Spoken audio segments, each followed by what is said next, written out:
तेजस्वी यादव और नीतीश कुमार क्या अलग होंगे? क्या नीतीश कुमार एक बार फिर से भाजपा के साथ चले जाएंगे? इन सवालों का जवाब सीधा नहीं हो सकता। शराबबंदी पर संजय जायसवाल लगातार बयान दे रहे थे, ये विवाद होते हैं, घर में बर्तन होते हैं, आपस में टकराते हैं। नीतीश कुमार उनकी राजनीतिक छटनी कर रहे हैं जिससे वो परेशान है। देखिए, इस बात पर तो लाखों विवाद हो सकते हैं कि तेजस्वी यादव और नीतीश कुमार क्या अलग होंगे? क्या नीतीश कुमार एक बार फिर से भाजपा के साथ चले जाएंगे? इन सवालों का जवाब सीधा नहीं हो सकता है, लेकिन एक सिलसिलेवार पैटर्न को देखते हुए आप जरूर एनालाइज कर सकते हैं कि इस सवाल का वास्तविक जवाब क्या होना चाहिए।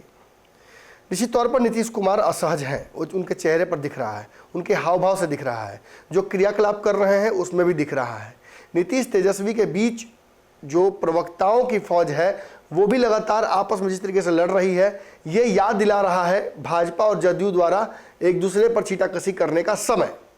आपको याद होगा कैसे शराबबंदी पर संजय जायसवाल लगातार बयान दे रहे थे, उपेंद्र कुशवाहा लगातार उस बयान पर आईना दिखा रहे थे उन्हें। तो ये दौर वापस आ गया। सरकार जरूर बदली, लेकिन सरकार के दो बड़े दल आपस में इसी तरीके से उलझते रहे। अब उलझन तो अपनी जगह है, इससे वैसे कोई सरकार थोड़ी गिराता है। कई विवाद होते हैं, घर में बर्तन होते हैं, आपस में टकराते हैं। इसका मतलब ये थोड़ी है कि एनालाइज कर लीजिए कि सरकार गिर ही जाएगी। लेकिन कुछ पुख्ता सबूत लगातार मिल रहे हैं जिनकी वजह से ये दावा मजबूत हो जा रहा है कि नीतीश कोई बड़ा फैसला जल्दी ही ले सकते हैं। अब नीतीश कुमार का बड़ा फैसला का मतलब क्या होता है? निश्चित तौर पर सरकार पलटना, निश्चित तौर पर वर्तमान गठबंधन को बदलना, तेजस्वी यादव से नीतीश की दूरी, दोनों पार्टी के नेताओं का आपस में बयानबाजी, और जो स्टैंड राजद ले रही है वो असल में भाजपा के खिलाफ स्टैंड होता है, लेकिन उस पर जदयू का जो प्रहार हो रहा है ये साबित कर रहा है कि निश्चित तौर पर दोनों पार्टियों के बीच विवाद जो है वो काफ़ी बढ़ता जा रहा है। वर्तमान सबसे बड़ा जो बयान आया है वो उपेंद्र कुशवाहा का आया है। उपेंद्र कुशवाहा निश्चित तौर पर अब जदयू छोड़ने के मन बना चुके हैं। इसको लेकर उन्हें तैयारियां लगभग फाइनल कर ली हैं। हमने आपको कई दिनों से लगातार ये बातें बताई हैं कि उपेंद्र कुशवाहा कैसे रालोसपा की तैयारी में लगे हुए हैं। बार बार उन्हें जो जलील किया जा रहा है जदयू में उनके हिसाब से वो सही नहीं है। उनकी मांगों को बार बार नज़रअंदाज किया जा रहा है। नीतीश कुमार उनकी राजनीतिक छटनी कर रहे हैं जिससे वो परेशान हैं।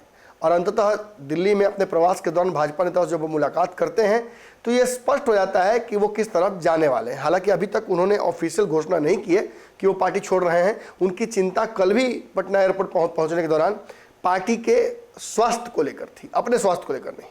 हालांकि इस दौरान उन्होंने एक बहुत बड़ा बयान दे दिया। उन्होंने ये बयान दे दिया कि जदयू का जो जितना बड़ा नेता है वो उतना ही भाजपा के संपर्क में है। देखिए, जदयू में हायरार्की समझना बड़ा मुश्किल नहीं है, बहुत ही सिंपल पार्टी है, लोकतांत्रिक पार्टी नहीं है। अब कहने को तो लोग कह देंगे, लेकिन मैं और आप जानते हैं कि लोकतांत्रिक पार्टी नहीं है। एक नेता है, वही राजा है, वही सब कुछ है। उन्हीं के आधार पर नीचे लोगों का तय होता है कौन कितने किस पद पर है। अब सबसे बड़े नेता तो इस पार्टी में निश्चित तौर पर खुद नीतीश कुमार है, और नीतीश कुमार के नीचे आते हैं ललन सिंह। तो निश्चित तौर पर इन दोनों के चरित्र पर सवाल खड़ा हो गया है, इन दोनों की मंशा पर सवाल खड़ा हो गया है। कुछ दिनों पहले गठबंधन में जब आए थे तो दोनों तेजस्वी यादव से बहुत खुश नजर आ रहे थे। तेजस्वी यादव को अपना नेता तक बता रहे थे ललन सिंह। लेकिन अब सवाल खड़ा हो रहा है कि क्या ललन सिंह और नीतीश कुमार का मन बदल गया? क्या तेजस्वी यादव द्वारा कुर्सी छोड़ने का दबाव बनाना, उनकी पार्टी के नेताओं द्वारा दबाव बनाना, लगातार बिहार में तथा कथित रूप से जंगलराज की वापसी का एक प्रचार होना, क्या नीतीश कुमार इन चीज़ों से असहज हो गए हैं? क्या तेजस्वी यादव को कुर्सी सौंपने को लेकर नीतीश कुमार की अंतरात्मा कड़क जा रही है एक बार? निश्चित तौर पर नीतीश कुमार तेजस्वी को अपनी कुर्सी तत्काल नहीं दे सकते हैं। और ये भी सच है कि राजद की तरफ से चाहे सुधाकर सिंह हो, चाहे अन्य जो विधायक हो या मंत्रीगण हो, सभी ने कभी दबी जुबान में कभी खुलकर नीतीश कुमार के खिलाफ आग उगला ही है। और इसका कारण खुद नीतीश कुमार है। नीतीश कुमार पर यह आरोप लगता है कि वो अपनी सरकार में सभी को जोड़ते जरूर हैं, लेकिन ताकत पूरी अपने पास रखते हैं, ना ट्रांसफर पोस्टिंग करने देते हैं। उप मुख्यमंत्री होकर भी तेजस्वी यादव के पास ताकतें नहीं है। सरकारी कार्यक्रमों में तेजस्वी यादव की तस्वीरें नदारद रहती हैं, और जो भी उपलब्धियां इस सरकार की हैं वो नीतीश कुमार खुद खा जाते हैं। तो ऐसे में तेजस्वी यादव की बेचैनी भी तो बढ़ेगी ना। हमने देखा कि तेजस्वी लगातार बैकफुट पर थे, 2 मंत्रियों की छुट्टी हुई, फिर जो बयानबाजी उनकी पार्टी की तरफ से हुई उन लोगों को उन्होंने चुप कराया, फिर जगदानंद सिंह को लेकर बैकफुट पर गए, सुधाकर सिंह को शोकॉज किया गया।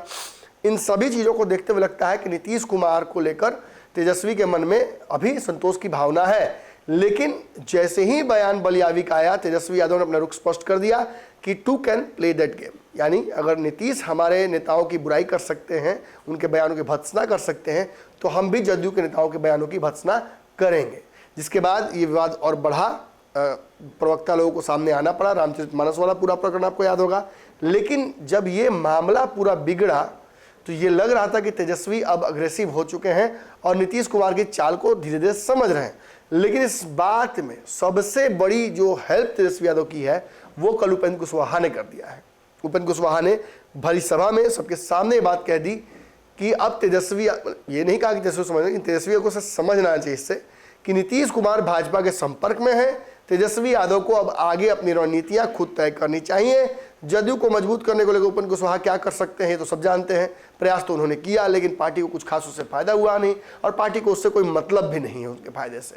यानी उपेंद्र कुशवाहा अब बाहर जा रहे हैं, लेकिन जाते जाते उन्होंने तेजस्वी यादव को आगाह कर दिया कि नीतीश कुमार भाजपा के साथ जा रहे हैं।